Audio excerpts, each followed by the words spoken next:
Let's go, on y va. Alors, il est quelle heure là-dessus, là, sur mon truc? C'est pas normal, il retarde encore d'une heure, mon réveil. Il a repris du retard d'une heure. Ouais. Il y a un sacré problème, ce réveil-là.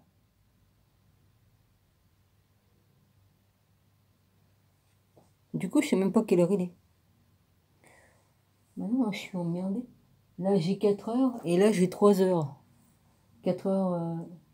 Non, mais il y a un sacré problème,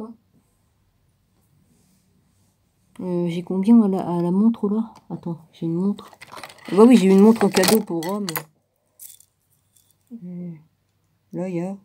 Alors, attends, la montre a fait 5 heures. Attends, non?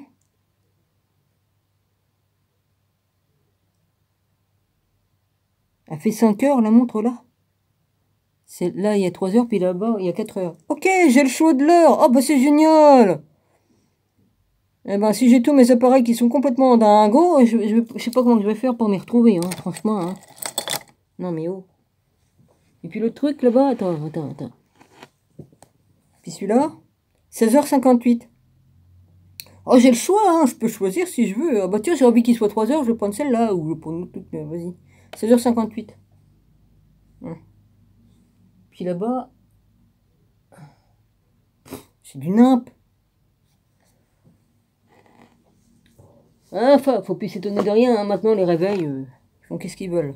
Bon, allez. Oh, puis j'ai le fil qui est mal placé, alors s'il bouge, ça risque d'aller taper sur le truc du... Ça risque de foutre la merde. Bonjour à tous mes abonnés, aux frères et sœurs et aux amis. Mon rabbi, je te bénis, puis tout le monde, voilà. Je vous embrasse tous. Shabbat shalom.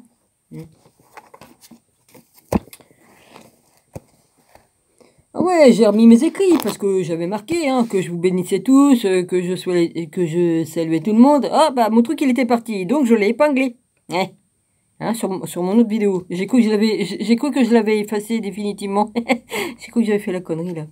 Enfin, ce serait pas grave, hein, je recommence puis c'est tout. Hein, c'est pas la fin du monde parce qu'on efface une vidéo en faisant l'erreur de l'effacer au lieu de la retirer. Bon bah ce n'est point grave. Hein.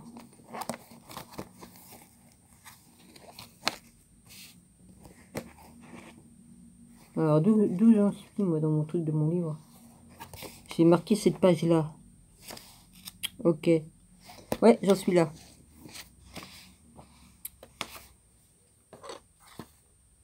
Bon, bah, je me suis aperçu pourquoi que les meubles... Là-haut, j'ai aussi... en bas, j'ai mon meuble.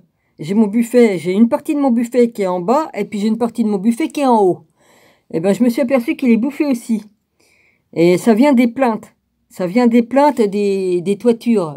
Vous savez, les poutres. Les poutres en bois qu'il y a là-haut. Ils les ont pas traités. Donc, c'est là-dedans qu'il y a les vers et tout ça qui viennent bouffer le verre. Et qui viennent bouffer le bois et puis tout ça.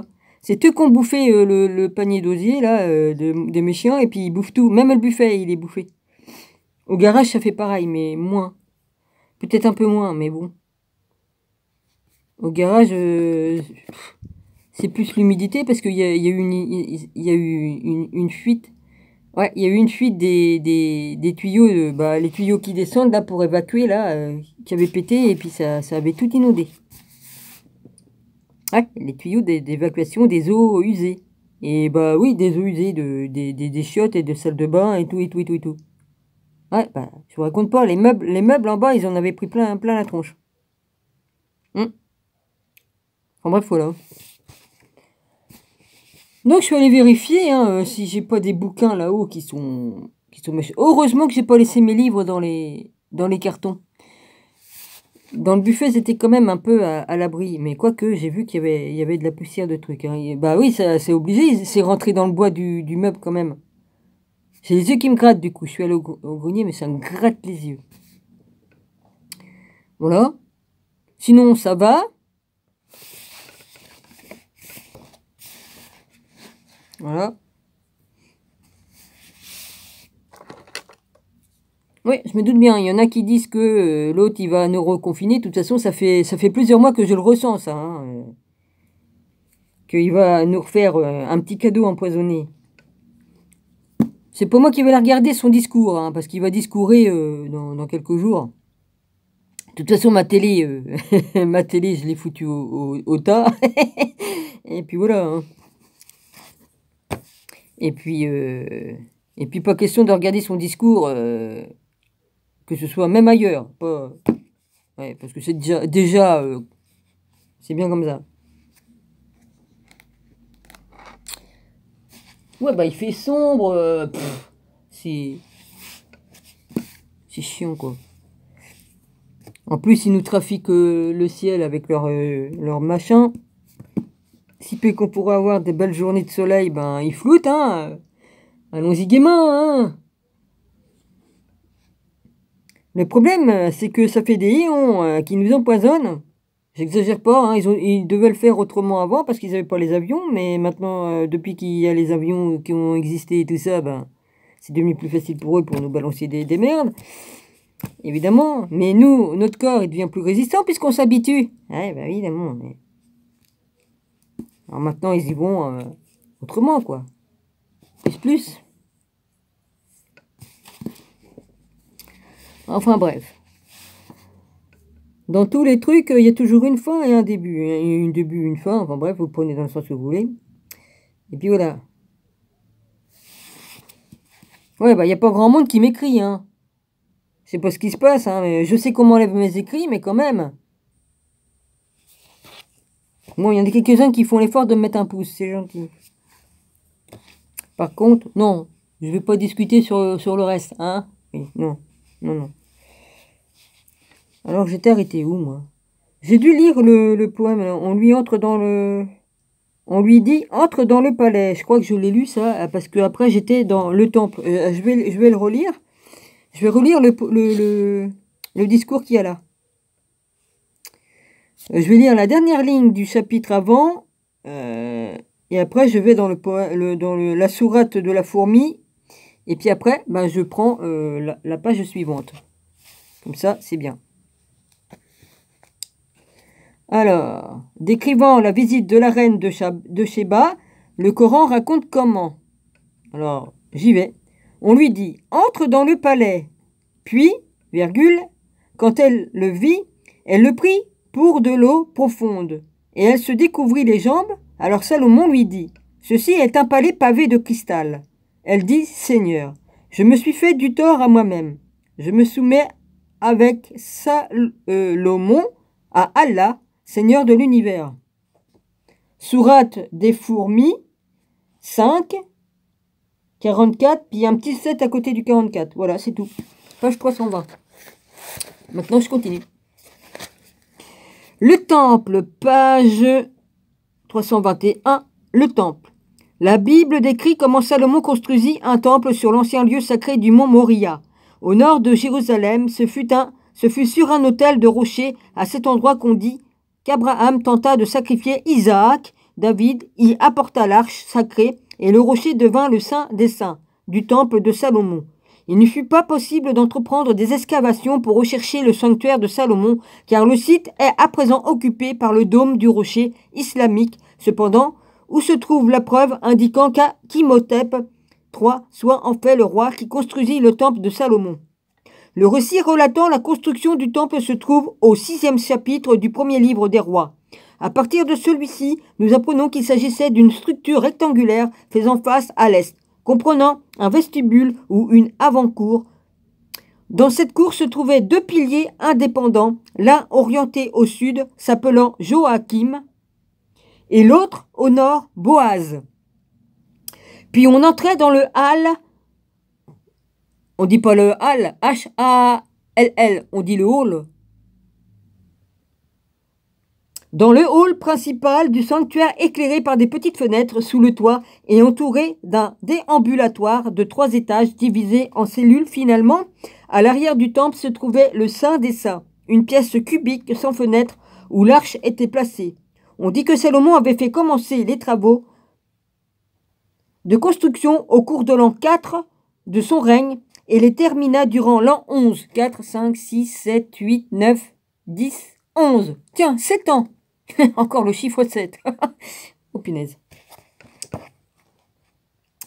Amenhotep III est réputé pour avoir construit de nombreux temples en Égypte et au pays de Canaan. Il commença son programme de construction au cours de l'an 2 de son règne. Les sites de ces temples, dédiés à diverses divinités, y compris à lui-même, se trouvaient à Hermopolis, à l'opposé d'Amarna, et comprenaient 2 temples. Moi, on m'a donné des révélations, hein, comme c'était pour le Sphinx, et puis pour le Sphinx et la Grande Pyramide qui était... et ça, c'est pas faux, c'est le ciel qui m'a envoyé des messages. Et voilà, moi je prends ce qu'on m'envoie de là-haut. Alors, attends. Et comprenait 2 temples à Karnak, pas celui-là dans Bretagne. Hein. Ouais, parce que moi, une fois, j'ai commandé un livre chez le libraire. Je lui avais demandé un livre sur Karnak. Elle m'avait mis les trucs de Karnak de Bretagne. Karnak et Karnak, c'est pas les deux mêmes. Hein. Enfin, du coup, j'avais renvoyé, je lui avais reporté le livre, mais je l'avais lu, donc je l'ai lu quand même. Hein. J'ai dit, puisque je l'avais, je l'ai lu. C'était très intéressant, hein, voilà. Et puis, du coup, elle m'a donné l'autre que je devais avoir, quoi, voilà. Moi, j'en ai acheté pas mal de livres, cette dame-là, hein, qui avait la librairie. Hein. Eh bien, je trouve que c'est un peu dégueulasse qu'elle m'ait pas dit qu'elle partait en retraite ou qu'elle mettait la clé sous la porte. Hein. Elle aurait pu m'avertir parce que j'avais commandé un livre, hein, et je l'ai jamais eu, le livre. Hein. Ouais. Comme on est bonne cliente pendant plus de 20 ans, même plus, je sais plus combien de temps, hein, parce que voilà, de 18 à 24 ans, 25, ça fait un bout. Même avant, parce que mes parents, je pouvais aller m'acheter des trucs comme je voulais. Hein, j'avais de l'argent de poche, j'allais m'acheter des livres. Hein. Bon. Hein, ben, on dit à ses clients, hein, ben non, je peux pas vous commander le livre que vous me demandez parce que dans 2-3 semaines, je ferme ma boutique. Hein. J'avais pas l'air con après. Hein. Ouais. C'est comme ça qu'ils remercient les bons clients qui leur font gagner du pognon. Ouais. Alors, Karnak, le grand temple de Luxor, 3 temples en Nubie, son temple funéraire au nord de son palais à l'ouest de Thèbes, et dans presque toutes les cités cananéennes, défendues par des garnisons égyptiennes. Bien qu'aucun reste du temple funéraire à l'ouest de Thèbes n'a été trouvé, au statue colossal du roi assis mesurant juste en dessous de 70 pieds de haut, était érigé à l'entrée du temple et existe toujours, on les voit toujours effectivement, toujours à l'ouest de Thèbes, comme 2 piliers du temple de Salomon. Ces 2 statues portent un nom, celle au nord est connue sous le nom de Mémon, du nom d'un personnage grec de l'Antiquité qui lui fut attribué par des visiteurs grecs à cette époque. À la gauche de cette statue se trouve un plus petit représentation de la mère du roi, la reine Mutemouia,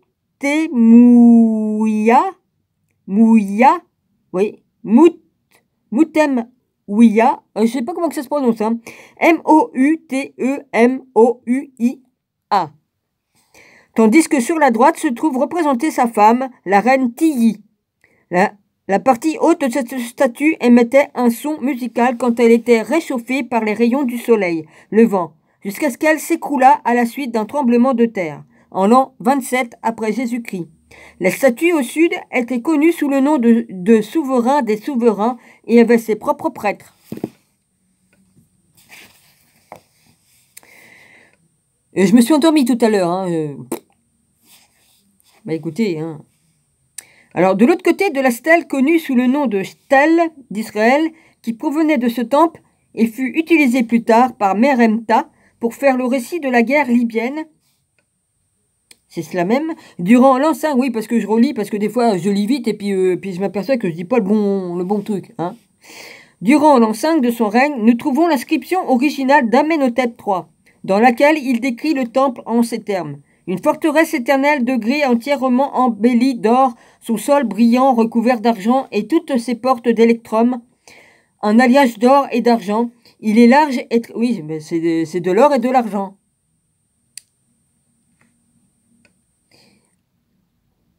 C'est-à-dire c'est de l'argent recouvert d'or. Je crois que c'est ça l'électrum. Il est large et très long, décoré pour l'éternité et rendu festif par cette stèle exceptionnellement grande. Il est amplifié par des statues royales de granit, de quartzite et de pierres précieuses. Ça doit être ça? Ouais, c'est ça. Façonnées pour durer éternellement, elles sont plus hautes que la montée des cieux.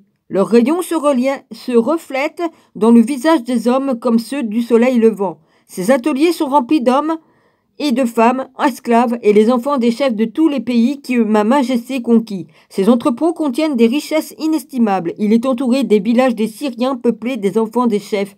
Ces troupeaux sont comme les grains de sable sur le rivage des millions de au total. Comme le temple de Salomon pour la construction duquel, selon la Bible, des quantités de matériaux précieux furent utilisés, les temples d'Amenhotep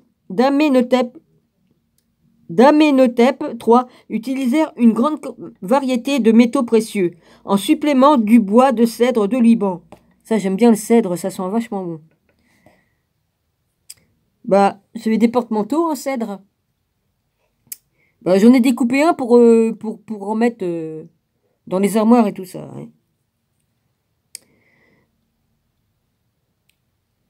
Les quantités enregistrées de métal et de pierres précieuses de pierres précieuses qui furent utilisées dans le temple Montou, l'un des temples de Karnak, sont particulièrement stupéfiantes.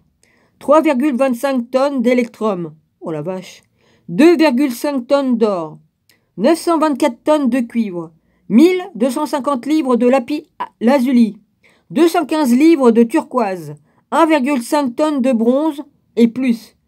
Ah, il faisait du bronze à l'époque déjà, et plus de 10 tonnes de cuivre martelé. Comme ils disent, ah bah non, c'est le truc, on connaît ça que depuis telle date. Tel fut le retour de l'investissement de l'Égypte dans un empire. On peut constater certaines similitudes quand on compare le plan d'ensemble du temple de Salomon, comme il est décrit dans la Bible, à certains temples égyptiens. Ce plan rappelle vivement le plan de base tripartite du temple de culte en Égypte, durant le Nouveau Royaume. Les éléments incluant les panneaux de bois intérieurs, un porche au devant encadré de tours et les chérubins semblent avoir été du style égyptien. Les chérubins étaient considérés comme des images protectrices habituellement trouvées dans les temples égyptiens et on dit qu'ils furent placés au-dessus de l'arche dans le temple de Salomon à Jérusalem.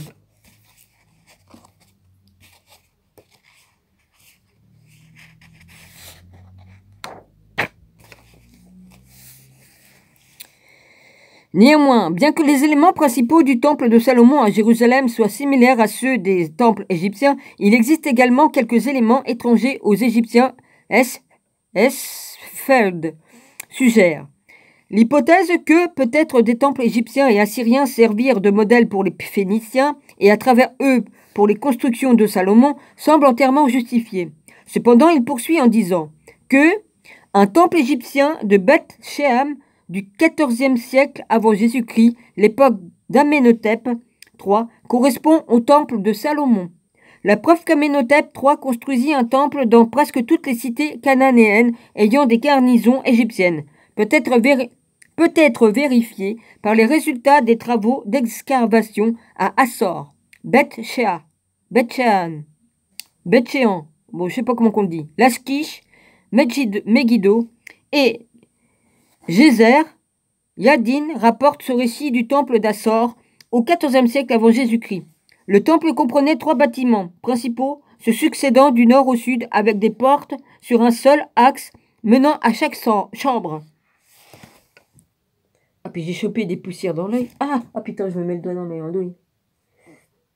Je vais retirer le truc qui me gêne, mais ouais, c'est pas grave. Je prendrai des bains d'œil pour me nettoyer, parce que là, c'est pas possible. Le truc qui m'emmerde dans l'œil, là. La porche située sur le côté sud du temple, il constituait la principale innovation par rapport au plan des précédents temples situés sur le même site. Il est en quelque sorte plus étroit que le hall et sert de hall d'entrée au temple lui-même. Mais à la différence de celui de la strate 2, il était directement rattaché à la structure principale. De chaque côté de l'entrée du porche était placé un orthostate, une structure érigée de basalte avec un lion en bas-relief. Le hall Cette chambre était identique dans ses aspects principaux au porche du temple précédent. Le Saint des Saints, il s'agissait d'une grande pièce similaire à celle des temples précédents, avec une niche rectangulaire sur le mur nord. Au centre de la pièce se trouvaient deux bases des colonnes qui soutenaient la toiture.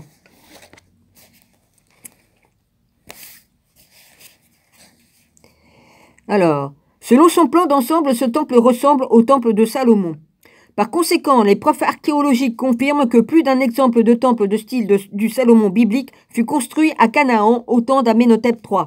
La pratique rituelle de transporter la divinité dans une arche placée ensuite dans le Saint des Saints du temple est purement égyptienne. La protection de l'arche par les deux chérubins déployant leurs ailes au-dessus d'elle correspond au rôle protecteur d'Horus et de ses ailes que l'on trouve partout dans les temples égyptiens, protégeant l'être sacré, les deux piliers ou représentations à l'entrée du temple entre lesquelles on doit passer pour atteindre l'élément interne présentant le concept purement égyptien de la séparation en deux de l'élément spirituel. Les lettres d'Amarna, dans 6 d'entre elles, furent envoyées à Amenhotep III par Abi-Keba, le souverain de Jérusalem, indiquant clairement qu'une garnison nubienne était en position à cet endroit, localisé à l'angle sud-est de la terre haute sacrée du mont Moriah, où les restants de ce qui fut appelé les écuries de Salomon furent découverts. Ils appartiennent en fait à la cavalerie d'Amenhotep III. La conclusion s'impose que, comme dans le cas d'autres cités possédant des garnisons, un temple fut construit à Jérusalem, dont la seule localisation possible devait être le mont Moriah, au même endroit où se trouve de nos jours le dôme du rocher, où les gens locaux pratiquaient leur culte, et où Thoutmosis III, arrière-grand-père d'Amenhotep III, plaça l'arche du dieu égyptien. En résumé, nous possédons des preuves historiques et archéologiques concernant les constructions durant le règne d'Amenhotep III qui s'apparentent aux constructions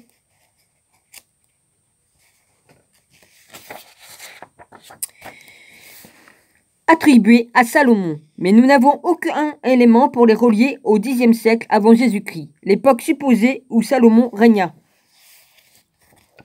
Fin du chapitre. On a la page 326. Fin du chapitre de l'appendice. Des chapitres des appendices. Appendice J. La sagesse de Salomon. Je m'excuse.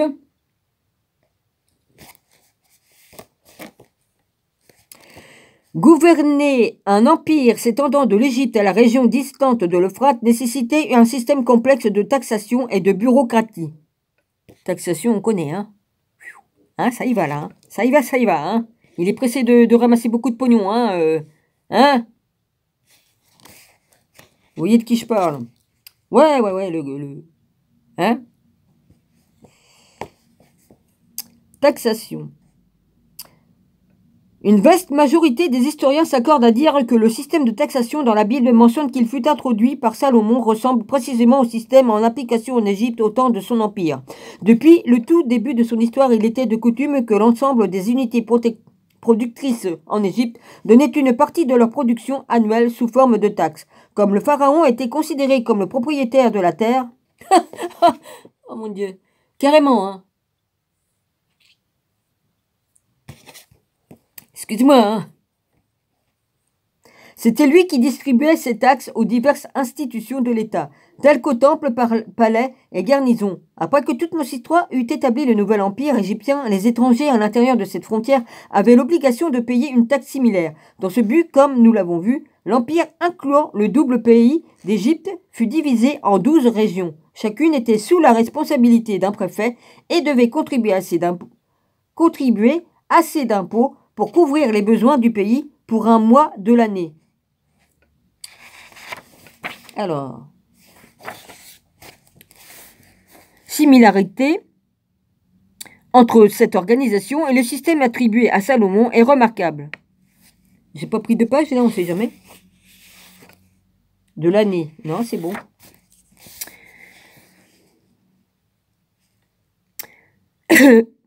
Remarquable. Salomon avait également divisé un territoire spécifique en 12 districts qui le pourvoyaient en virtuailles et matériaux. un mois par an, comme dans le cas de la taxe égyptienne, HTR, le but de prélèvement effectué sur les Israélites était l'approvisionnement.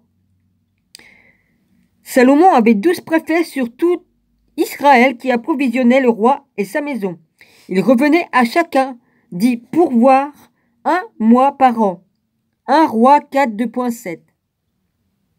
Ces préfets pourvoyaient à l'entretien de Salomon et de tous ceux qui avaient accès à la table du roi, chacun pendant un mois. 1 Roi 4, 2.27. De même que les Égyptiens, Salomon,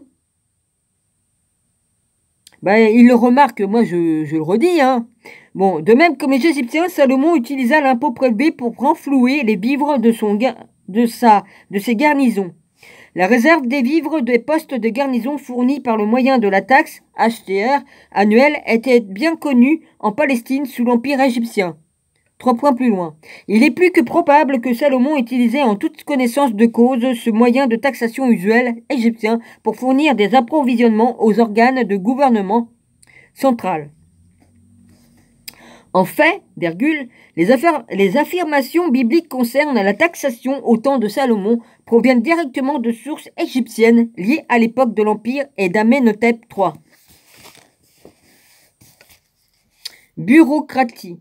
Un dirigeant de toutes les tribus d'Israël n'aurait pas eu la nécessité d'une grande bureaucratie pour gérer ses affaires. On dit que Saul n'avait que Abner comme commandant de son armée. Cependant, pour faire face à la surcharge administrative d'un vaste empire, le roi David, tout comme Salomon, eut besoin d'une administration hautement développée, l'apparition soudaine d'une telle administration.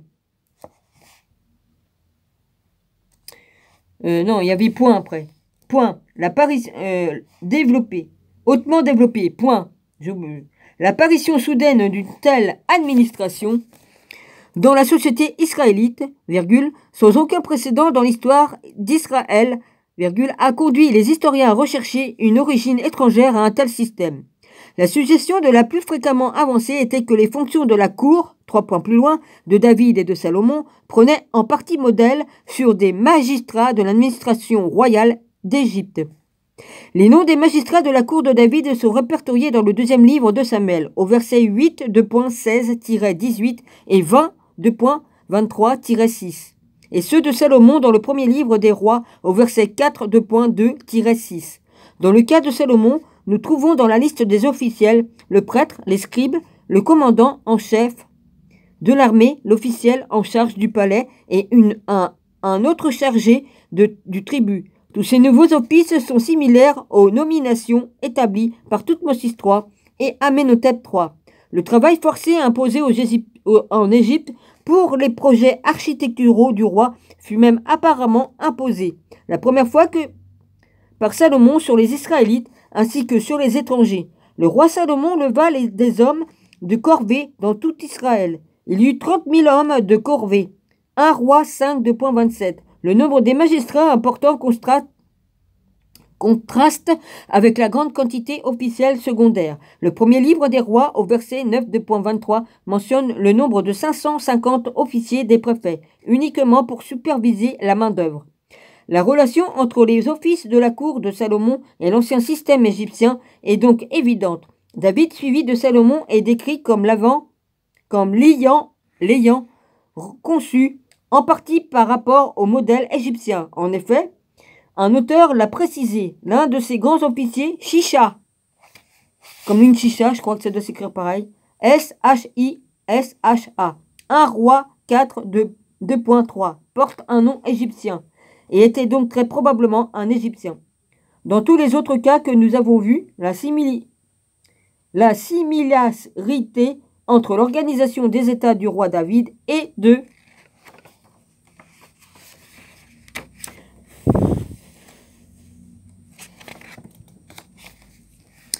Salomon avec celle de l'Égypte n'était pas due au fait qu'il l'empruntèrent à un système étranger, mais plutôt comme la conséquence du mélange des traditions originales de ses ancêtres israélites avec celles plus récentes de l'unification tribale.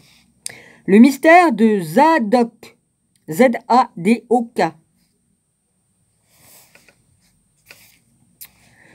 Alors, Le prêtre Zadok est un personnage mystérieux qui apparaît comme ayant été un grand partisan de Salomon dès les premiers jours et qui succéda à Abiathar comme grand prêtre du nouveau temple de Jérusalem.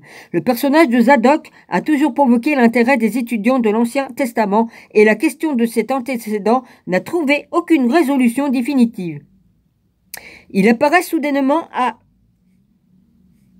côté d'Abiathar dans le prêtrise de Jérusalem au temps de David, mais l'Ancien Testament ne nous fournit aucune information fiable concernant ses origines. La situation se compliqua en raison des doutes et de l'obscurité entourant la lignée de Zadok.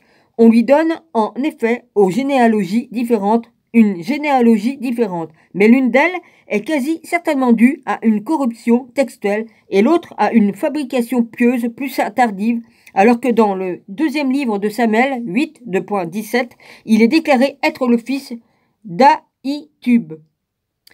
Alors D, virgule en haut du D, plus loin, A majuscule H-I-T-U-B. Ahitub. Et donc apparemment de la famille d'Élie. Le premier livre des Chroniques, 24.23, le représente comme appartenant à la maison d'Éléazar. 3 points plus loin. Alors que les versets 5.30-34 et 6.35-8, 3 points plus loin, lui confèrent une généalogie complètement remontant à Aaron. Aaron.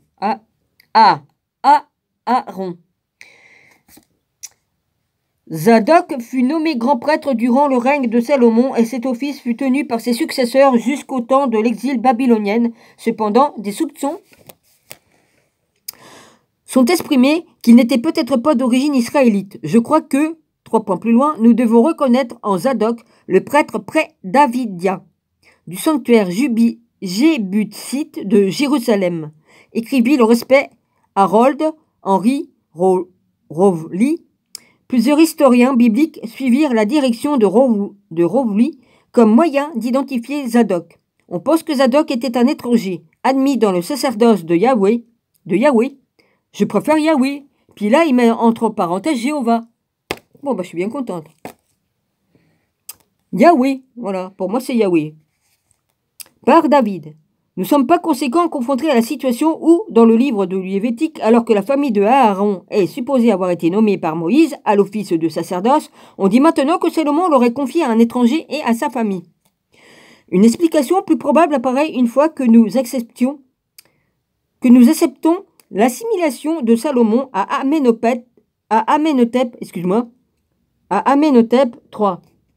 Ah, on va dire, elle s'excuse auprès des gens. Bah oui, c'est pas parce qu'il est mort il y a des milliers d'années que je peux pas m'excuser en prononçant mal son nom. J'ai pas manqué de respect quand même. Bon. L'un des plus importants officiels du roi était Uya, député de Char de Sa Majesté, qui devint également le beau-père du roi, par le mariage de celui-ci à la reine Tilly. J'ai identifié dans un autre ouvrage Uya à Joseph, le patriarche, qui emmena les Israélites en Égypte. Puis, le Talmud babylonien réfère à un certain point à Joseph en tant que Sadok, le juste. Sadok, le juste. Et le même référence dans laquelle le mot équivalent Sidik, S-I-D-D-I-Q, est employé peut-être trouvé dans le récit coronique du pharaon qui lui demande d'interpréter son rêve sur les 7 années d'abondance qui seraient suivies. Ah oui, les 7 vaches maigres et les 7 vaches bien grasses. Suivi de 7 années de famine. Sourate 12, verset 46. Dans un autre de mes livres, j'ai soutenu les 2 généalogies suivantes. Joseph le patriarche. Tilly, Aïe. Moïse à Kenaton. À Aaron.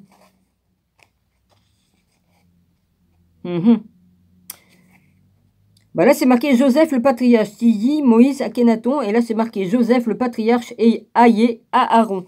C'est écrit comme ça. Vas-y, je vais vous montrer parce que là, vas-y. Voilà. Là, c'est marqué là. Voilà. C'est à l'envers, mais c'est pas grave.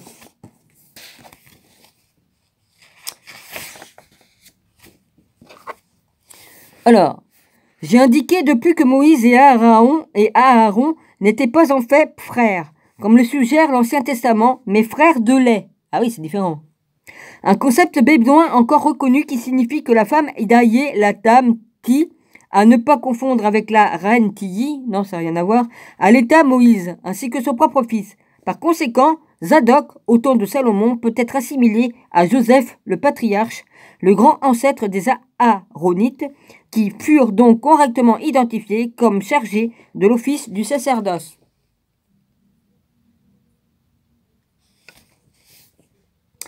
La sagesse de Salomon. Salomon est décrit dans la Bible comme étant particulièrement sage. Le roi Salomon surpassa en richesse et en sagesse tous les rois de la terre. 1 Roi 10, 2.23. Comme nous le verrons, ses attributs même ne peuvent que renforcer l'argument en faveur de son identification à Amenhotep III. Sans aucun doute, l'histoire la plus connue concernant la sagesse de Salomon est la dispute entre deux mères. Ah oui, je me souviens. Oui, il a dit, puisque vous voulez pas vous décider, on va couper l'enfant en deux. Donc la vraie mère, elle a dit, non, je lui donne mon enfant, plutôt que de le faire couper en deux. Dispute entre deux mères, au sujet de la parenté de leur enfant que l'on trouve relaté dans le premier livre des rois, verset 3, 2.16-28. Chacune des femmes qui vivaient dans la même maison donna naissance à un fils. Cependant, l'un des nouveau-nés mourut. Et les deux femmes réclamèrent l'enfant survivant, comme étant le leur, et comparurent devant le roi avec leur litige. Salomon ordonna que l'enfant soit coupé en deux. Voilà, la preuve que j'ai la connaissance et tout est en moi. Et j'ai une mémoire... Vas-y, hein. Alors, couper en deux avec une épée et qu'une moitié en soit donnée à chacune, ceci permit immédiatement l'identification de la véritable mère qui, voulut sauver la vie de l'enfant, demanda qu'il soit donné à l'autre femme. Je l'ai dit. Oui, non seulement j'étudie, mais je retiens. Bah oui, si on étudie la parole de Dieu, on retient, hein. Sinon, c'est pas la peine. Il faut le mettre dans notre cœur aussi, ça, hein. Ouais. Notre âme, notre esprit, enfin voilà. Hein. Il est difficile de croire que le roi, qui avait des juges et officiels professionnels, s'engagerait personnellement dans une telle dispute entre deux femmes, décrites dans la Bible comme des catas.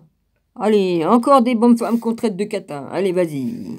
En réalité, je pense que l'inspiration de cette histoire provient des événements supposés avoir entouré la naissance de Moïse, qui, selon mes arguments, était le fils d'Amenhotep III. La Bible et le Coran décrivent clairement que la vie de l'enfant était menacée par le pharaon, dès le moment de sa naissance.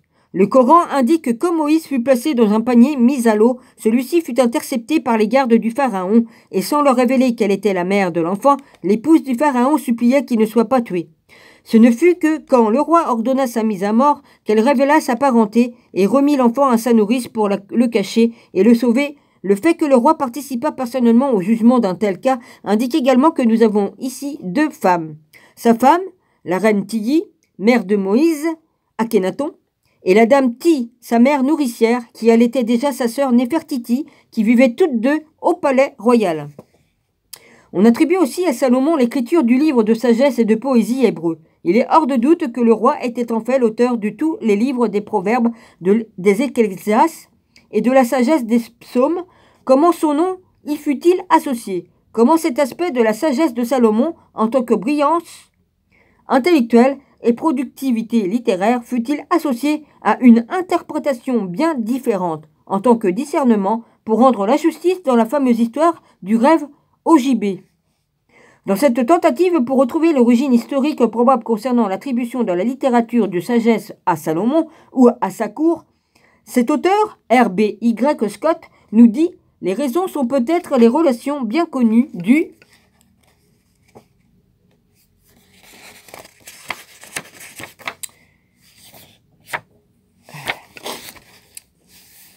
du roi avec la cour égyptienne où la littérature de sagesse s'était développée depuis l'époque du Moyen Empire ou même auparavant. 3 points plus loin, certainement on doit reconnaître que les accessions, 3 points plus loin, que Salomon ou sa cour, entre parenthèses, étaient réputés pour avoir développé la sagesse sur le modèle égyptien, ne sont pas sur des bases historiques générales improbables. John Bridge confirme que ces parties des proverbes, 3 points plus loin, sont basées sur les maximes d'Amenhotep, et bien connues. Femme étrangère et Dieu étranger.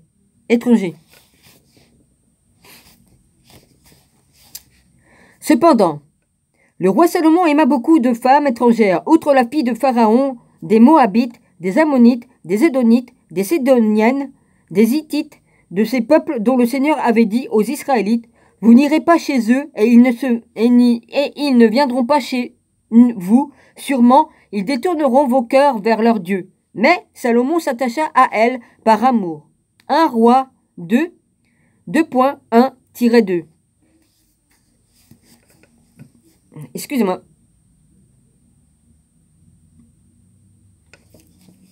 Quand Salomon fut vieux, ces femmes détournèrent son cœur vers d'autres dieux, et son cœur ne fut plus tout entier au Seigneur, son Dieu, comme avait été celui de son père David. Salomon suivit Astarté, la divinité des Sidoniens, et Milcom, l'abomination des Ammonites. 1 Roi 11, 2.4-5. Ah bah il y en a, ça va leur faire... Il y en a qui vont pas être d'accord, mais pourtant c'est écrit noir sur blanc là. Ce déroulement des événements ne peut difficilement être confirmé davantage que par les preuves historiques liées au règne d'Amenhotep III. Bien que toutes les indications prêtent à penser qu'il fut converti au culte de Laton, le dieu monothéiste des rois d'Amarna, il vénérait également d'autres dieux vers la fin de sa vie. Il souffrit de sévères problèmes dentaires. Sa momie révélait que ses dents étaient terriblement usées et ses gencives couvertes d'abcès. Ceci est peut-être la raison pour laquelle son beau-frère de Tushrata, de Mitanni, lui fit parvenir une représentation de sa déesse Astaroth,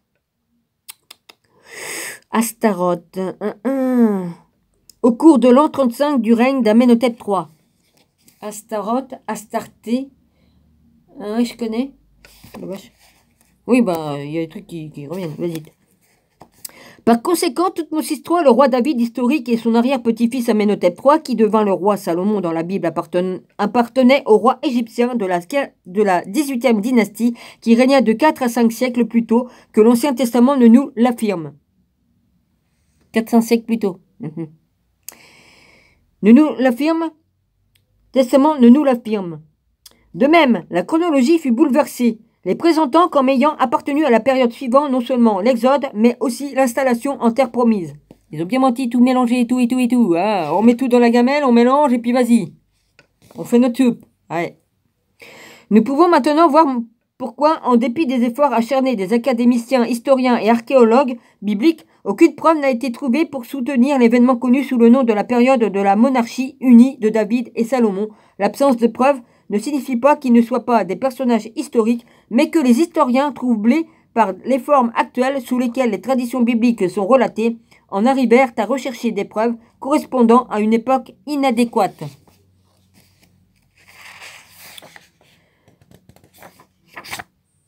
J'ai terminé. Alors maintenant, il y a la chronologie. Il y a la chronologie, je vous fais la chronologie, et puis le livre va être terminé.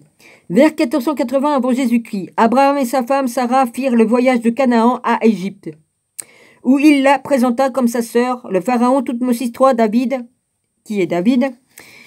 Vers 1490-1436 avant Jésus-Christ, l'épousa, en apprenant que Sarah était déjà l'épouse d'un autre homme, il la renvoya avec Abraham à Canaan, où elle donna naissance à Isaac, le fils de Pharaon.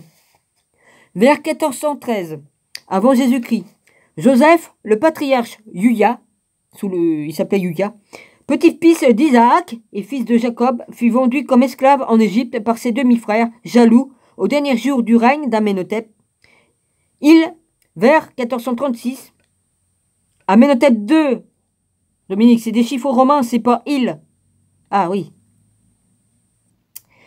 Au dernier jour du règne d'Amenhotep II, vers 1436-1413 avant Jésus-Christ, il fut plus tard nommé ministre de Thoutmôsis IV vers 1413-1405 avant Jésus-Christ, et de son fils et successeur Amenhotep III Salomon, qui est Salomon, Amenhotep III c'est Salomon, vers 1405-1367 avant Jésus-Christ. Amenhotep III, alors vers 1394 avant Jésus-Christ, Amenhotep III épousa sa sœur en bas âge, Sinamum, pour hériter du trône, comme le voulait la coutume égyptienne, mais épousa peu de temps après Tilly, la fille de Joseph, et fille d'elle au détriment de Sinamum, sa grande épouse royale, sa reine. Tôt dans le règne d'Amenhotep III, Joseph reçut la permission d'amener son père Jacob, ses demi-frères et le restant de la tribu d'Israël de Canaan pour le rejoindre et ils s'installèrent à Goshen dans le delta oriental. Vers 1394 avant Jésus-Christ, Akhenaton, Moïse, naquit à la ville frontière et forteresse de Zarve.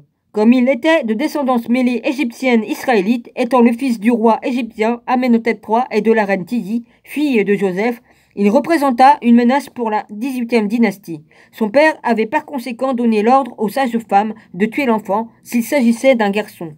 En apprenant cela, Tiye envoya son fils sous la protection et la garde de ses relations israélites près de Goshen, qui étaient connectées à Zarve par l'eau.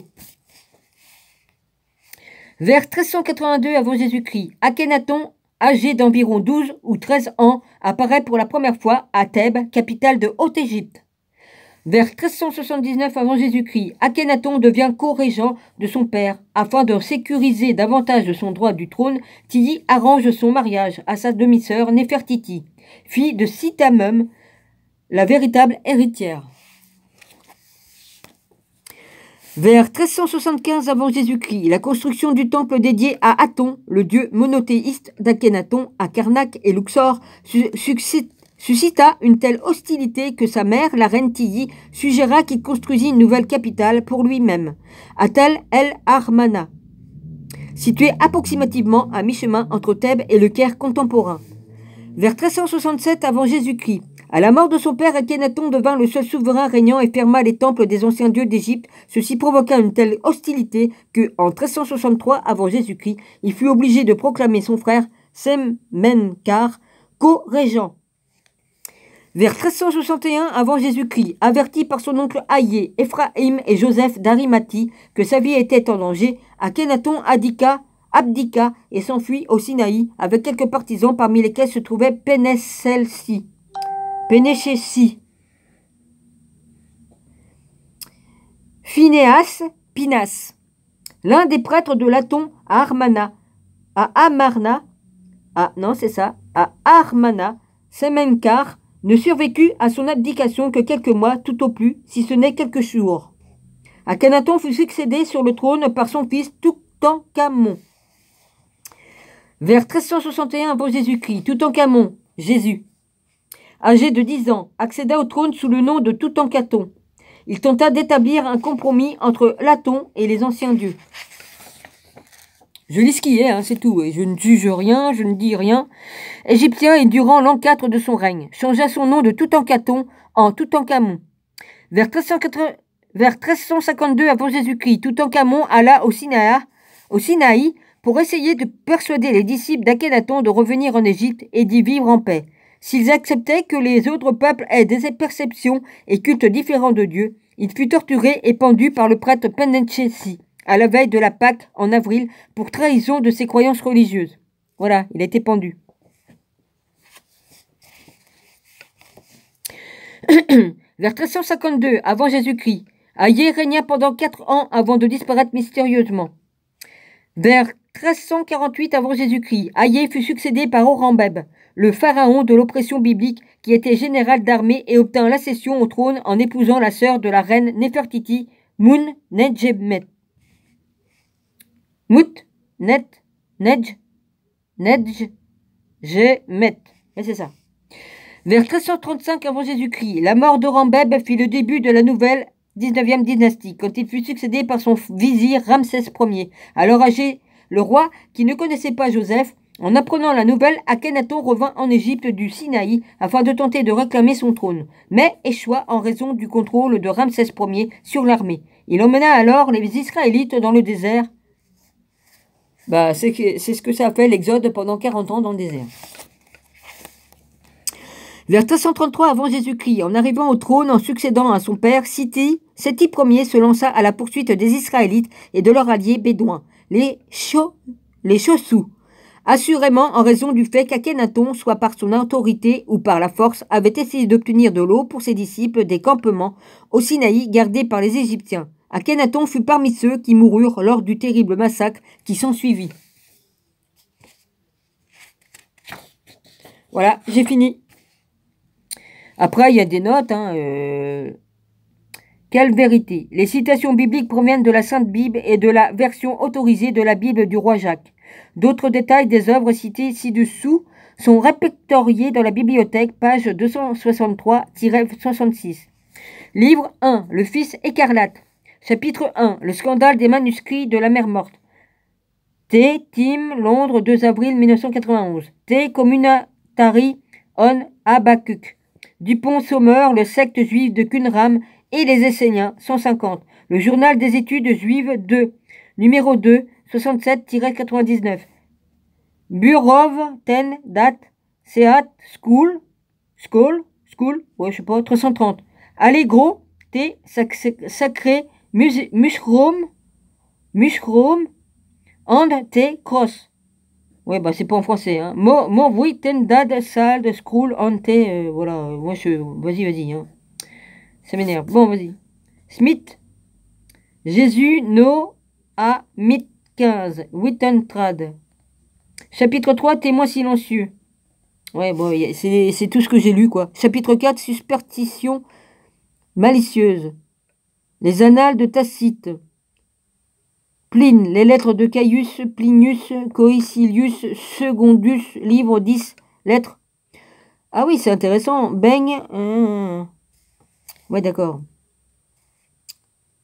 Les serviteurs du martyr. Chapitre 9, l'au-delà. Ouais, il y a tout ça. Chapitre 10, les échos du passé. Chapitre 11, la mort dans le désert. Chapitre 12, le fil écarlate. Chapitre 13, dissimulation. Ah bah ça, question de dissimulation, il y en a eu. Hein. Chapitre 14, et le rempart de Sécoula. Chapitre 13, les évangiles. Livre 2, la maison du Messie. Chapitre 16, l'enfant du péché. Chapitre 17, dissimulation, l'embarrassante vérité. Les récits relatant comment le nom de Jacob devant Israël par l'intervention du Seigneur inclut plus tard dans ce chapitre Katir, Story of Ten Prophets. Chapitre 18, les peuples de la mer. Ouais, bah c'est tout ce que j'ai lu. Ça fait un paquet, hein. Chapitre... Ouais, c'est tout ça. Vous n'avez pas une machine, la bibliographie, le truc là? Ah ouais, là c'est tout en anglais. Non, Seigneur, j'ai toujours pas commencé à étudier l'anglais. C'est pas grave.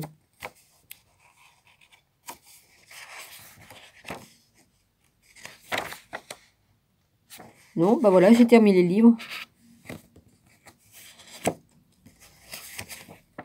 Alors là, c'est un livre imprimé en France, en Europe, média, duplication S.A.S.A.S, 53 110, Lacet, Les Châteaux, numéro d'imprimerie, d'imprimeur 15 225, dépôt légal, avril 2006. Bah, ça fait un bout qu'il a été machiné celui-là. Hein. Ça fait un bout qu'il a été sorti. Hein. Ouais. Voilà. Ça, je vais le continuer, hein, celui-là, parce que j'avais pas continué, puisque j'étais arrivé à là. Je sais plus si je l'avais continué. Donc, je vais reprendre Jésus, là. Ouais, j'ai dû le lire, hein, puisqu'il y a Marie-Madeleine. Hein, on la voit. Celle-là, je l'avais, mais dans le livre, avec les chevaliers des Templiers. La même image.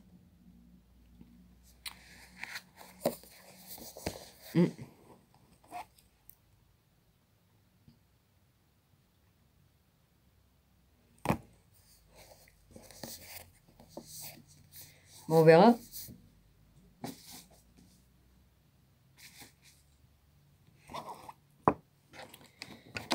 Ouais. En tout cas, Seigneur, j'aimerais bien savoir qui a volé le blouson. Ça me turlupine. T'as perdu une couille? Ouais. À chaque fois, il a tout le temps des trucs, il perd des trucs, lui. Bon, s'il fallait que ça fasse autant de bruit, s'il perdait une couille, je crois qu'il serait en béton armé. Hein. Il va repasser l'aspirateur, hein, il a refait tomber un truc par terre. Bon. Il va refaire. T'as qu'à le refaire, mon gars. Allez, vas-y.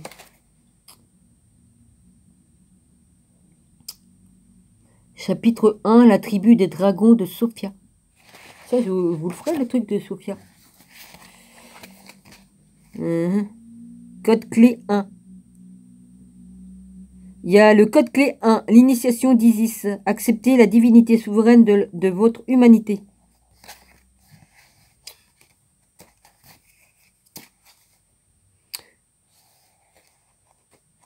Il y a tout ça là-dedans. Oh, puis j'ai plein de papiers là-dedans, là. Après, je retrouve pas des trucs que j'ai écrits, mais j'écris partout, sur des enveloppes, sur des papiers, tout ce que je peux trouver. Ouais.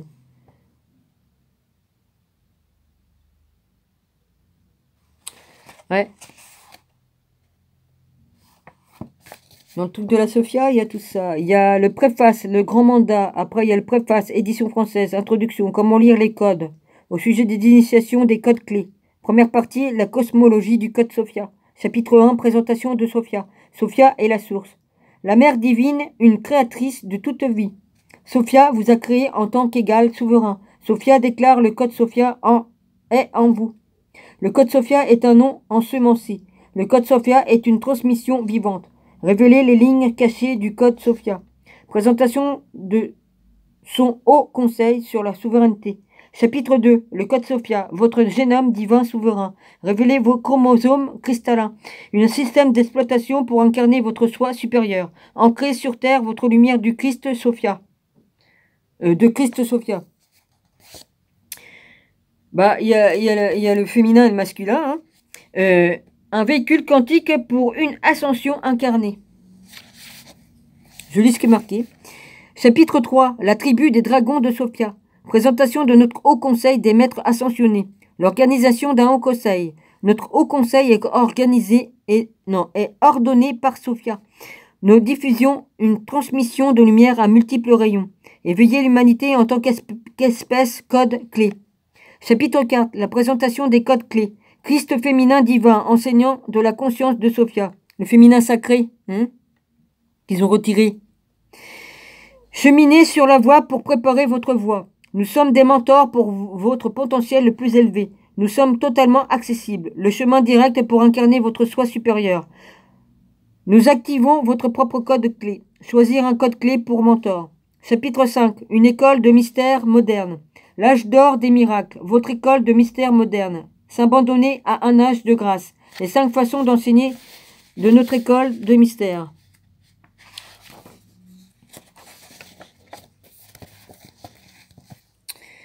Deuxième partie, le retour du Christ féminin divin. Révélation, initiation des codes clés. Oui, le sacré féminin. Chapitre 6, Isis. Les révélations directes d'Isis donnent naissance à un âge d'or. Revendique votre héritage divin. Revendiquez votre sexualité sacrée.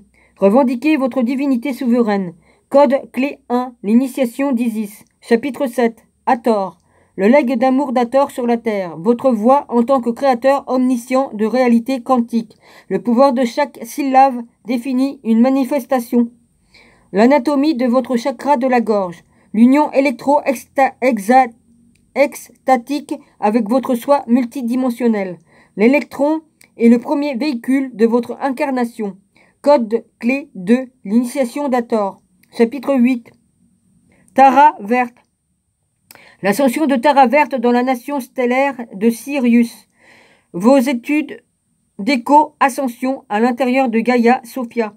Le véhicule de Vajrayana pour incarner votre Esprit Saint. Le pouvoir libérateur de Om Tar Tutar Tur Soa. C'est ça. Votre innocence est le guide et le gardien. Code clé 3, l'initiation de Tara verte. Chapitre 9, Mère Marie. Mère Marie est un mentor pour l'accomplissement de votre prophétie. Les enseignements de la rose. Parcourir la voie. Avoir Mère Marie pour mentor. Votre surâme est l'architecte de votre destinée. Suivre la voie de votre cœur. Code clé 4, l'initiation de Mère Marie. Chapitre 10, Marie-Madeleine. Marie-Madeleine est un mentor pour votre révolution spirituelle. Marie-Madeleine se prépare pour sa mission. Marie-Madeleine entame son ministère public. Ensemencer un plan du féminin divin pour votre futur. Un mentor pour votre incarnation angélique. Code clé 5, l'initiation de Marie-Madeleine. Chapitre 2. Guan Ying. Vous aimez avec compassion et essentiel pour l'ascension. Vous aimer avec compassion est essentiel pour l'ascension. L'origine traumatique de la compassion de Guan Yin. Le pouvoir de l'amour et du soutien inconditionnel.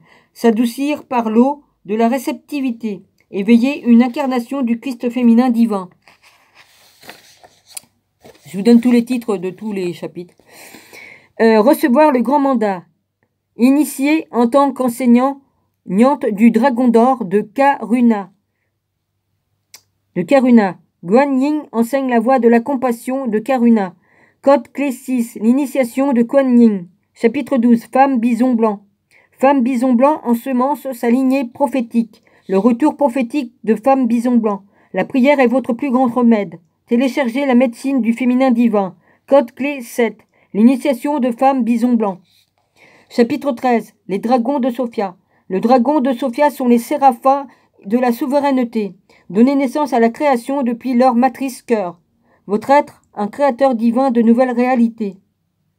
Vous êtes un créateur divin de nouvelles réalités. Bah oui, par notre esprit, on crée. Par l'esprit de créativité. Hein? L'acte le plus révolutionnaire que nous puissions commettre. Votre héritage divin du corps de lumière du dragon d'or. Code clé 777, c'est mon chiffre. L'initiation des dragons de Sophia. J'y peux rien, c'est mon chiffre. J'y peux rien. On m'a donné ce chiffre-là. J'y peux rien. Il est inscrit dans mon ADN. Je l'ai. Bah, il n'arrête pas de me suivre. C'est pour ça que j'ai mis 777 dans mon adresse. Hein. Voilà. J'ai dit, puisqu'on me l'a donné, ben, je le mets. Hein. Voilà. Préface, le grand mandat. Alors, je lis la Sophia. Hein. Le code Sophia.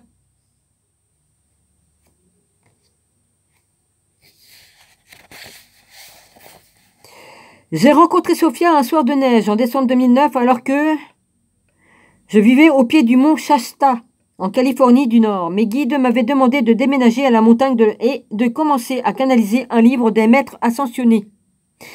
Répondant à leur demande, je quittais la baie de San Francisco et son mode de vie momentané et m'isolais dans le silence étrange du mont Shasta pour une retraite d'écriture. Afin de m'assurer un flux de créativité ininterrompu. Je maintenais une discipline quotidienne de corvée hivernale et d'écriture canalisée. Cette approche consistant à couper du bois et transporter de l'eau me permettait de rester centré exclusivement sur mon trajet. Tous les jours, à la même heure, je m'asseyais avec mon ordinateur près d'un hôtel que j'avais créé dans le salon, écoutant ce que les archanges ou les maîtres ascensionnés disaient. Je tapais au clavier ce qu'ils me demandaient d'écrire. Il en fut ainsi tous les jours pendant le premier mois, exactement comme je l'avais planifié. Comme je canalisais de façon professionnelle depuis de nombreuses années déjà, tout cela était relativement ordinaire pour moi. Le soir de ma rencontre avec Sophia, ce fut pas différent de ma routine habituelle. Après avoir mangé près de la cheminée, je lavais la vaisselle et m'installais pour une nouvelle séance d'écriture. Oui. La maison en rondin que je louais avait un haut plafond voilé dans le salon et d'épaisses poutres apparentes dans toutes les pièces. Elle était construite solidement afin de résister aux hivers rigoureux du mont Shasta. Mais ce soir-là, alors que je commençais à écrire, ces poutres en bois se mirent à vibrer. Je restais bouche bée en voyant leur apparence robuste se dématérialiser. Bon, moi je suis étonné de rien de tout ce qu'on peut voir parce qu'avec toutes les visions que j'ai eues... Il n'y a rien qui m'étonne maintenant. Allez. Rapidement, en une structure atomique sous-jacente à la place de leur... je veux dire par là, il y en a qui ont vécu des choses et je veux bien croire. Parce que moi, j'ai vécu tellement de choses que je veux bien les croire. Voilà. À la place de leur bois foncé et rainuré, je voyais graviter des électrons. Les murs se mirent aussi à vibrer, suivis par la maison tout entière qui sembla s'ébranler depuis ses fondations comme si elle était sur le point de s'affaisser. Complètement... ou de décoller. Je n'aurais pu dire de quelle direction l'énergie se déplaçait, car elle accédait simultanément dans des multiples directions. Une grande lumière blanche envahit soudainement le salon, puis toute la maison. Je pouvais encore voir mon corps physique ainsi que l'ordinateur posé sur mes genoux, mais le reste de mon environnement avait subitement disparu. J'étais assise dans une pure lumière.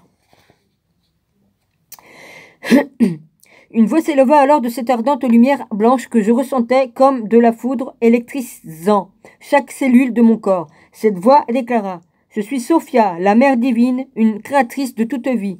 Est-ce que tu m'écoutes ?»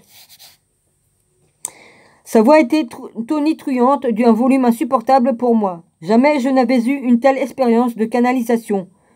J'eus de la difficulté à trouver ma propre voix pour répondre à sa question. Mais mon esprit chercha la meilleure approche pour faire face à la situation jusque-là, jusqu'à ce que, finalement, je me décide avec humilité à reconnaître ma grande perplexité avec hésitation. Je criai dans sa lumière: « Sophia, êtes-vous la déesse grecque de la sagesse ? » « Non, je suis la Sophia, la mère divine, une créatrice de toute vie, et ce que tu m'écoutes. » Sa réponse pénétra tout mon être dans une autre vague assourdissante de lumière. C'est pour ça que j'ai voulu lâcher le livre, hein, étant donné qu'on m'a dit là-haut que j'étais la Sophia. Comme j'étais en haut, mais c'est toujours hein, pareil, hein, en haut, en bas, dis, hein. Avec cette réponse, je compris que c'était la lumière même de Dieu qui me convoquait au-delà de ma compréhension malgré l'état de choc dans lequel je me trouvais. Je voulais être entièrement disponible pour un moment extraordinaire. Toutefois, je savais que plusieurs facteurs devaient être modifiés pour que je puisse contribuer à participer consciemment à cette conversation avec Sophia. Comme j'étais alors à peine équipé par une telle relation directe avec elle, je sentis que la meilleure façon de procéder était d'admettre mes limitations avec humilité. Enfin, moi, je suis petit arbre ici et ça me va très bien. Oui, je vous écoute. Je veux entendre tout ce que vous avez à me dire. Mais pourriez-vous baisser un peu le volume et la lumière? C'est beaucoup trop intense pour moi. Ah bah je lis le livre de la dame hein, qui l'a écrit. Hein. Attends, comment qu'elle est? Hein? Elle est là, la dame. Elle est là. Voilà. Ah, il a été un petit peu abîmé, le livre. Ouais, il a été un petit peu abîmé. J'y peux rien. Hein. Voilà.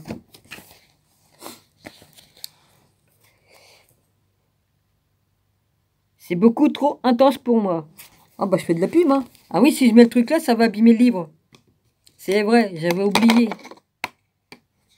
Ah, puis là, il n'y a pas de trou pour pouvoir mettre le truc. Ah, dans l'autre, il y avait un trou, on pouvait mettre. C'est pas grave. J'en suis doux, moi. Ah oui, là. La lumière blanche s'éténua aussitôt, se teintant d'une lumière dorée beaucoup plus douce pour mes yeux, de telle sorte que je pouvais à nouveau voir les contours des objets présents dans le salon. Tout en restant au cours du champ lumineux de Sophia, je regardais mon ordinateur portable et compris que je devais immédiatement commencer à transcrire ma conversation avec Sophia, pour éviter plus tard de me convaincre que cela n'était jamais arrivé. Ayant réussi à capter toute mon attention, la voix de Sophia s'adoucit. Elle me parla de nombreux sujets liés à la souveraineté de l'humanité. Je remarquai que chaque fois qu'elle prononçait le mot « souveraineté », il résonnait dans tout mon être à la manière d'un carillon d'église, comme s'il me conviait. Même si je ne saisissais pas à ce moment-là toute la profondeur de la transmission de Sophia, elle imprima comme un feu sacré le mot « souveraineté » dans mon esprit. Son océan d'amour divin absolu pour l'humanité s'exprimait par ce mot. Et j'en fus submergé. Sophia me demanda alors d'écrire un livre qu'elle désigna comme sa lettre d'amour à l'humanité, un ouvrage qui nous aiderait à nous aimer à nouveau, en nous réappropriant notre divinité souveraine.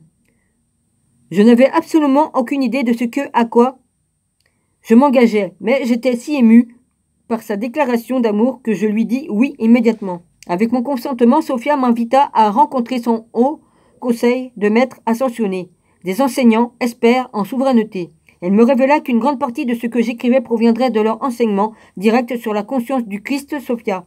La lumière blanche et dorée dans laquelle baignait tout le salon s'agença alors de façon à apparaître comme un temple dans lequel j'aperçus des milliers de visages des maîtres ascensionnés de tout le cosmos, membres de son haut conseil. J'en reconnus instantanément quelques-uns, tels que Jésus, Mère Marie, Mahavatar, Babaji, de nombreux autres maîtres venus dans communautés interstellaires que je ne connaissais pas encore. J'étais particulièrement fasciné par l'apparence des séraphiels qui se déplaçaient en spirale dans le champ de lumière central de Sophia, en une double hélice d'ADN formée par deux magnifiques dragons de Sophia blancs sacrés. C'est bizarre parce que j'ai eu des révélations sur des dragons, moi. Oh punaise.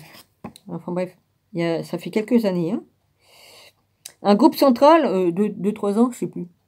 Central du maître féminin divin ascensionné que je reconnaissais, s'avançait alors pour me saluer. Oui, je l'ai dit dans mes vidéos, hein, qu'on m'avait dit que j'étais un dragon blanc et puis que les archontes m'avaient enchaîné pour m'empêcher de... pour pas que le bien se remette en place. C'est tout. Alors que pour me saluer, je comprendrai plus tard qu'il s'agissait... C'est pour ça que je m'intéresse à ce livre-là.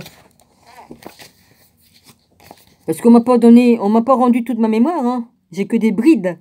C'est pour ça que j'essaie de débloquer ce qui me manque. Pour ça que je lis tous les livres, tout ça, et puis voilà. Des premiers mentors codes clés de la cosmologie de Code Sophia qui seraient révélés dans un volume d'introduction. En fait, chacun de ces codes clés était déjà un mentor pour moi. Parce que j'ai l'impression qu'il faut que je me rappelle de certaines choses. Ouais. Un mentor pour moi et m'initiait dans ma vie quotidienne. Je réalisais alors combien les initiations de chacun d'eux se chevauchaient délibérément pour me préparer à ce moment de révélation. Ma capacité à dialoguer consciemment approchait de sa limite dans cette omniprésente lumière de Sophia. Il y a même un monsieur qui l'a lu, hein, tout ça. Hein. J'ai vu sur YouTube. Il a lu tout ça aussi. Lumière de Sophia. Mais Sophia n'avait pas encore, limite dans cette omniprésence lumière de Sophia. Mais Sophia n'avait pas encore terminé notre conversation. Elle avait une dernière requête pour moi. Elle me demanda de nommer ce haut conseil de maître ascensionné, la tribu des dragons de Sophia. J'apprivoisais en silence ce dernier élément d'information inattendue. Je me demandais qui sur Terre pourrait bien me prendre au sérieux avec un nom pareil. Ben moi, oui. Parce que comme on m'a dit que, comme je me suis vu dans une vision que j'étais un dragon et qu'on m'a enchaîné, un grand dragon blanc. La vache. Donc je fais le rapprochement, hein, la Sophia, les dragons. Qu'est-ce que vous voulez que je vous dise? Il n'y a pas de hasard, hein. Sans compter le nombre de gens qui ont peur des dragons. Ça dépend lesquels. Il y a des dragons qui sont maléfiques, mais il y a des dragons qui sont bons. Comme dans toutes choses. J'entrevis en un éclair toute ma vie professionnelle défiler sous mes yeux. Dans un furtif moment de désespoir. Mais une fois de plus, je dis oui à Sophia. Au-delà de ma compréhension, je m'engagerai à faire connaître publiquement ce haut conseil en tant qu'oracle ordonné de la tribu des dragons de Sophia. Après avoir accepté tous les détails et convenus de ce grand mandat, j'assistais aux dernières grâces et bénédictions finales dues au conseil. La lumière de Sophia s'estompa lentement et mon salon redevint peu à peu visible. Je vis les murs réapparaître à partir du plancher pour recréer le mur plafond voûte au-dessus de moi. Le grand mandat que j'avais accepté de remplir était maintenant une promesse scellée dans la lumière de Sophia, et il me faudra des années pour honorer une prière d'une telle amplitude. Peu de temps après, je pris connaissance du gnosticisme chrétien et de ses systèmes de croyances mystiques, notamment celle de Sophia en tant qu'épouse du Christ. Presque tous les textes anciens que je lus étaient pour le moins énigmatiques. Ça fait combien? 4-5 ans bientôt? Et que je l'ai dit que j'étais en haut et que j'étais l'épouse là-haut, et puis que j'étais aussi l'épouse en tant que Marie-Madeleine en bas. Hein?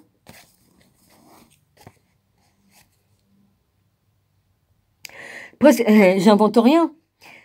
Parce que tous les textes anciens que je lus étaient pour le moins énigmatiques et ne représentaient pas vraiment la Sophia omnisciente qui déclarait être la mère divine, une créatrice du toute vie. Je réalisais que Sophia me demandait de retranscrire clairement dans ses propres mots qui elle était, et ce, dans un texte sacré destiné à réconcilier l'humanité avec les énergies du Christ féminin divin qui avait été dissimulées et opprimées pendant des siècles. Bah oui, le sacré féminin. Constatant que je ne trouverais dans aucun texte sacré antérieur ce que je cherchais pour corroborer ma révélation de Sophia, je m'engageais à demeurer une initiée de ce monde inconnu qui m'attendait et à transcrire directement les enseignements de Sophia et de la tribu des dragons de Sophia sans m'appuyer sur aucune référence extérieure. Je me vouais à tester le terrain de chaque enseignement qui me traversait ma vie quotidienne devint une rigoureuse école de mystère moderne dans laquelle tous les choix accomplis étaient d'une certaine façon liés à ce projet. Finalement, on me dit de nommer ce livre Le Code Sophia.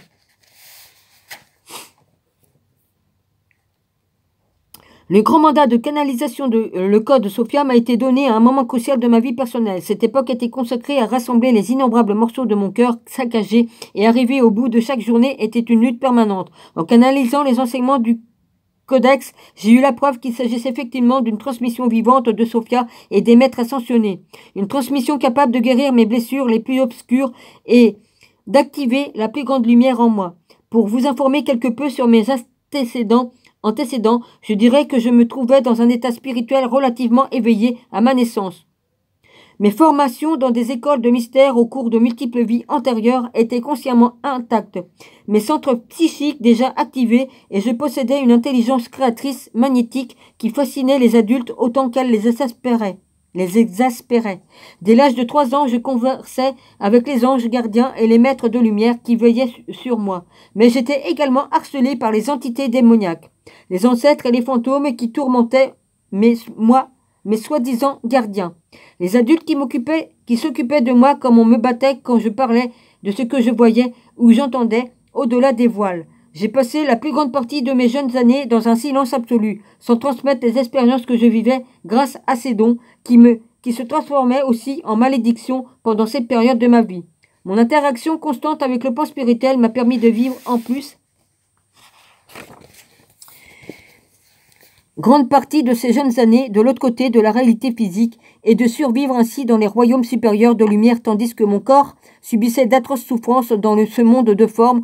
De ce fait, lorsque Sophia m'a consacré en cette nuit hivernale, j'étais en train de traverser une guérison personnelle extrêmement difficile. Ayant survécu aux 18 premières années de ma vie, je me rétablis du fait d'avoir été systématiquement violée et brutalement torturée au quotidien, à la fois par les personnes qui s'occupaient de moi et par d'innombrables autres gens. Depuis ma naissance, on m'avait préparé à être introduite dès l'âge de 3 ans dans un trafic d'esclaves sexuels pour une classe dirigeante d'élite dont le réseau s'étendait sur 6 États américains et comprenait toute la Nouvelle-Angleterre, New York et Washington, D.C. Ce trafic consistait à échanger des enfants contre un pouvoir politique, des biens immobiliers ou des millions de dollars, ainsi qu'à fournir des enfants esclaves aux cérémonies maçonniques de plus haut niveau ayant lieu aux États-Unis, au cours desquelles on effectuait des rituels sataniques comportant des tortures et des viols. J'espère qu'ils vont pas censurer ma vidéo à cause de ça. Sinon, je recommencerai. Ce réseau élitique comprenait des politiciens, de hauts responsables militaires, de riches hommes d'affaires, ainsi que tout son système de professionnels de la santé, qui croyaient que violer des enfants leur fournissait une force vitale leur permettant d'atteindre l'immortalité et de rester au pouvoir et d'assurer l'avenir de leur domination générationnelle entre leurs mains. J'ai survécu et de multiples chirurgies et comas et à moins 13 expériences de mort au cours desquelles je fus transporté dans les royaumes de lumière se trouvait bien au-delà de ce monde. Ma première expérience de mort s'est produite à l'âge de 4 ans au New Hampshire lors de brutalités insensées. Au cours de ce cheminement, j'ai également été témoin du meurtre et de viols d'innombrables autres enfants. Mon intelligence et mes centres psychiques ont été saccagés par ce commerce d'esclaves élitistes, militaires et maçonniques. Cette torture extrême m'a laissé sans frontières avec le plan spirituel. C'est par la grâce de Sophia, des archanges et des maîtres ascensionnés que j'ai survécu à toutes ces agressions perpétrées contre ma vie. Toutefois, après en avoir réchappé, j'ai vécu comme un zombie durant plusieurs années. C'est aussi grâce à Sophia que mes tentatives de suicide dans les années qui ont suivi mon évasion ont échoué. Toute ma vingtaine et une grande partie de ma trentaine ont été nécessaires pour me remettre de ces atrocités et devenir l'être humain complet et intégré que je suis aujourd'hui. En l'an 2001, j'ai réussi à obtenir mon diplôme de bachelor avec mention, tout en travaillant à temps plein, établissant ainsi les fondations de mon avenir par une série de synchronicités divinement orchestré. J'ai alors découvert que je pouvais développer davantage mes dons oraculaires afin d'être utile aux autres et à moi-même. J'ai toujours été émerveillé de voir que même si mon cœur était brisé, mon canal restait pur indépendamment de ma situation. Guérir et aider les autres avec les informations que j'obtenais de la source m'a redonné une confiance en moi-même qui avait été presque anéantie. Professionnellement, j'ai été amené à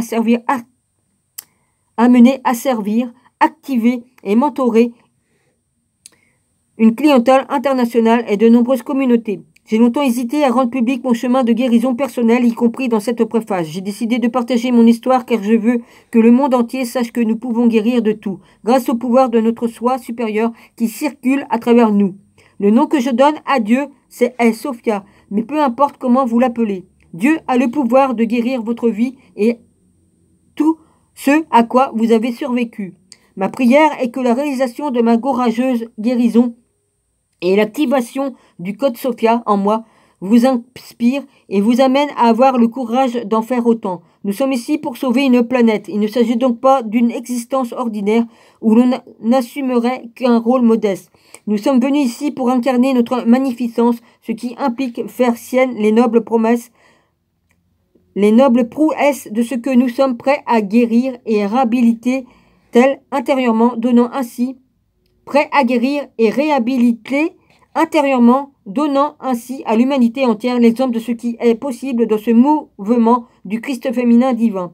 La canalisation de ce codex sacré a accéléré une guérison qui aurait pu nécessiter le reste de ma vie pour se produire en le réduisant à seulement 7 ans. Après environ 3 ans à canaliser l'information pour le code Sophia, j'ai commencé à remarquer que j'ancrais et incarnais la fréquence s'écoulant à travers moi, ce qui m'a permis de comprendre que le code Sophia était une transmission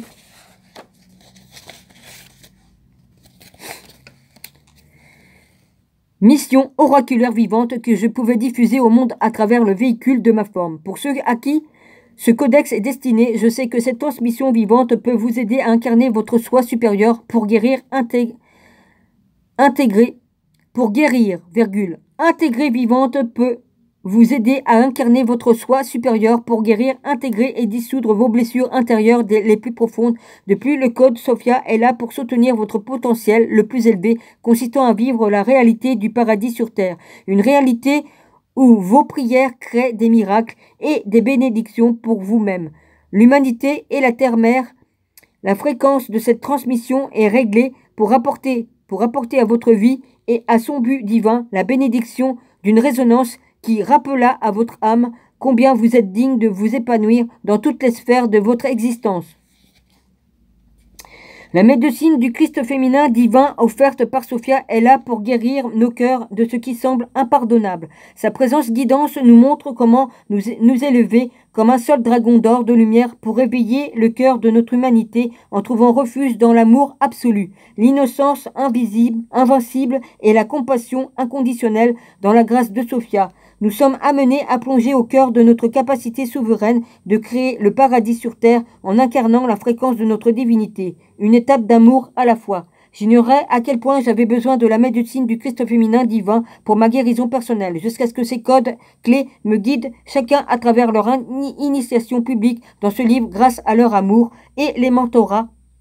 J'ai dépassé le simple survie pour atteindre l'épanouissement de mon rapport à la vie. Puisse-t-il en être de même pour vous? Au cours de ces parcours de canalisation du code Sophia, les mille morceaux de mon cœur se sont réunifiés puisque la lumière rayonnante de l'amour absolu que Sophia vous porte et qui imprègne chaque page de ce livre, libérez votre cœur afin qu'il puisse s'envoler dans le vaste paysage de votre propre divinité souveraine.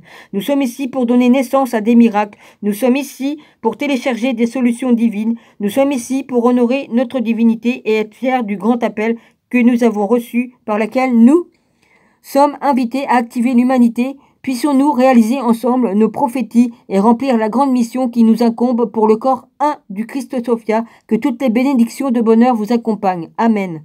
Dans son rayonnement, Kayara, le 19 mai 2016.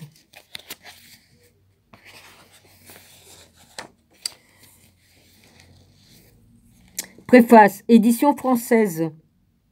Je n'oublierai jamais ce soir de janvier 2018 où Jeanne d'Arc est apparue dans mon salon. J'étais assise sur le divan occupée à canaliser du contenu pour mon prochain livre. L'élégance équation de leadership du Christ féminin divin lorsqu'elle est entrée dans ma réalité s'arrêtant devant mon autel dédié à Mère Marie. Étonnée autant par la vision physique que par la solidité de son armure céleste dorée, j'ai senti la présence imposante de Jeanne remplir rapidement ma demeure, telle une force de la nature divine dont son armure émanait une lumière dorée qui se diffusait dans toutes les directions. Son regard flamboyant s'est gravé dans mon esprit, électrifiant ma conscience par la concentration entièrement sur son arrivée en tant que messagère. C'était toute une entrée en matière pour sa première expérience de rencontre directe avec son âme passionnée. Après des années de pratique professionnelle de la canalisation, des moments inattendus comme l'arrivée soudaine de Jeanne étaient à prévoir dans les nombreux virages de mon ministère oraculaire. Malgré cela, je me sentais tout de même troublée par l'intensité de la générale au visage juvénile qui se tenait debout devant moi. Quelques mois auparavant seulement, j'avais signé le contrat de la première publication en langue étrangère du Code Sophia qui allait être traduit en français. Je me suis immédiatement demandé si l'apparition subite de Jeanne avait un lien quelconque avec cette décision.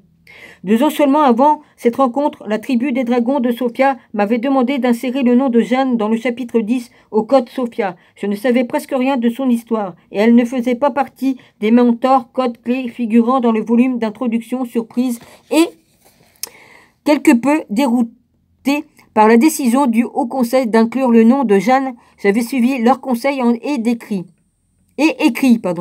Comme vous invoquez ma présence suréclairante pour vous guider, cet ordre secret de Magdalena se joint également à moi. Des femmes qui, depuis des millénaires, s'incarnent sous la forme d'anges révolutionnaires sur Terre et dans d'autres systèmes stellaires. Par exemple, Jeanne d'Arc est une grande prêtresse Magdalena de notre ordre Marie-Madeleine, page 228.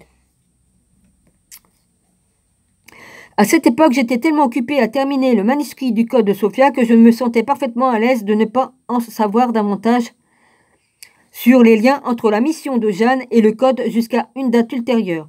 En la voyant debout devant moi, j'ai réalisé que ce moment était finalement arrivé. Et c'est là que j'ai pris conscience d'une façon qui m'a bouleversé du cœur pur de Jeanne et de son immense volonté de servir le divin. Son esprit lumineux m'a rempli de dévotion et a ouvert mon cœur à recevoir son message. Jeanne m'a révélé que la lutte qui lui avait permis de rétablir la souveraineté de son pays faisait d'elle un mentor parfait pour mon leadership dans mon action consistant à activer la divinité souveraine de l'humanité et de notre planète. Elle m'a parlé de son profond respect envers le Code Sophia en tant que ministère international et qu'école de mystère visant à former des leaderships spirituels à l'activisme oraculaire. Jeanne s'est ensuite proposée comme protectrice pour chacun des initiés du mouvement du Code Sophia. Elle a également demandé à être un mentor pour les initiés qui approfondissaient leur leadership spirituel au moyen du cours intitulé l'élégance équation. Bien que ces invitations m'aient surprise, j'ai humblement accepté sa généreuse requête demandant à protéger, servir et activer notre communauté internationale croissante de travailleurs de lumière. Aucun mot ne saurait exprimer adéquatement ce moment où j'ai été vue et soutenue par l'amour divin de Jeanne. Son alliance m'a transformée à jamais. Il m'a fallu des mois pour intégrer la présence et la guidance lumineuse de Jeanne. Je me suis retrouvée à parler différemment et à prendre des décisions importantes et nouvelles.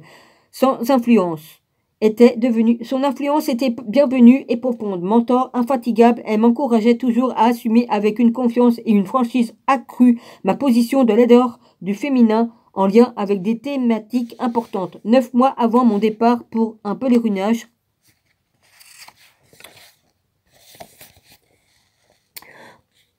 en France, elle a commencé à m'apparaître régulièrement à nouveau en préparation de mon séjour là-bas avec elle. J'ai demandé à Jeanne de me montrer quels détails étaient réellement vrais dans de nombreux ouvrages que je lisais à son sujet et quels étaient les sites essentiels qu'il me fallait visiter pour honorer sa vie. Alors, en novembre 2019, j'ai retracé les étapes de sa vie à travers la France, du moins sa vie selon l'histoire. Je me suis rendu partout où elle me l'a demandé, allumant des bougies dans chaque cathédrale, parcourant la campagne et les rues, roulant sur des kilomètres, en priant pour que sa vérité se révèle dans tous les endroits où j'allais. Écouter son récit tout en visitant ses nombreux sites a été une expérience qui m'a changé ma vie et que je décrirai un jour de manière plus détaillée. Pour l'instant, ce que je dirais, c'est que Jeanne était en effet une prophétesse de l'ordre le plus élevé, qui était assassinée pour ses dons intuitifs extraordinaires de son génie, pour son lien direct avec Dieu, et en définitive pour avoir été une femme dont le courage a dépassé son époque. Même si elle a été trahie par la famille royale qu'elle s'était consacrée à sauver par son service, nous avons maintenant une occasion d'honorer son legs charismatique de la conscience du Christ féminin divin qu'elle a incarné et devenant la plus jeune générale de l'histoire et en rétablissant la souveraineté de la France, Jeanne a été brûlée vive à l'âge de 19 ans, pardonnant à ses persécuteurs et priant pour eux. Après une semaine de voyage constant pour ces importants pèlerinages à Jeanne d'Arc, je me suis envolée vers la Camargue afin de marcher sur les rives sacrées où avaient accosté Mère Marie et Marie-Madeleine. La Camargue est reconnue pour avoir protégé l'arrivée et l'identité de Marie-Madeleine. Marie-Salomé et